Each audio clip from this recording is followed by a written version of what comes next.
መርሐባ ያ ሐልዊን ዛሬ እናቶቻችን ሲሰሩት የነበረው ቆንጆ ዶሮ ነው ስጋ ወጥ አሰራር ነው ማሳያችሁ።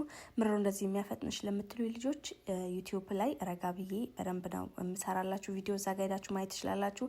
እዚህ ጋር ቲክቶክ ስለሆነ ግዴታ መፍጠን አለብኝ። ማን ነው ቁጭ ብሎ ረጅም ቪዲዮ የሚያየው? እሙህም እዚህ ጋር እንደምታዩት ሲጀመር ሳላወራ ሄደ ሰዓቱ። በቃ እዛ ሄዳችሁ እዩት። አይመስላችሁም? ቀይ ወጥ ነው የሰራሁት። እንደተለመደው ሽንኩርቱን በደረቁ በጨው አድርጌ በደንብ አቁላላሁት። ከዛ ዘይት አደረኩበት። ከዛ በርበሬ አድርጌ ልክ እንደዚህ አቁላላሁ። ስጋው ግን የቆየ ስጋ ስለሆነ ለዛ ነው እናቶቻችን የሚሰሩት ወጥ ያልኳችሁ።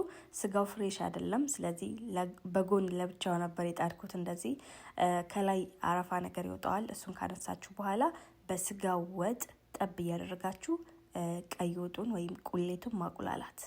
ያ ጀማዓ ወላላዲም ሸይታኒ ጣዕሙ ከኖርማሉ እኛ አሁን ዘመን ላይ ከምንሰራው ቀይ ወጥ በጣም ይለያል። በጣም ይጣፍጣል። ትወዱታላችሁ።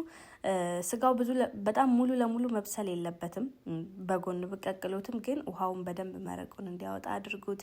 እኔ እዚህ ጋር ቅመሙ መደረግ የነበረበት መጀመሪያ ቁሌቱ ላይ ነው፣ ረስቼው ነው የተጠቀምኩት። ቅመም ደግሞ ቁንዶ በርበሬና መከለሻ ማጂ ማድረግ ትችላላችሁ። እኔ ግን ጨው ነው ያደረኩት።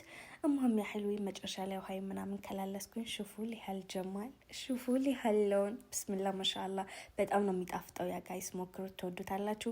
ማንኛውም ሰው እኔን ሰብስክራይብ በማድረግ ማየት የሚፈልገውን የምግብ አይነት በሙሉ ኮሜንት ላይ ቢጽፍልኝ ልሰራለ ዝግጁ ነኝ። በሌላ በቃ እንደ ቪዲዮ ተመልሼ እስከመጣ ድረስ ባይ ጋይስ።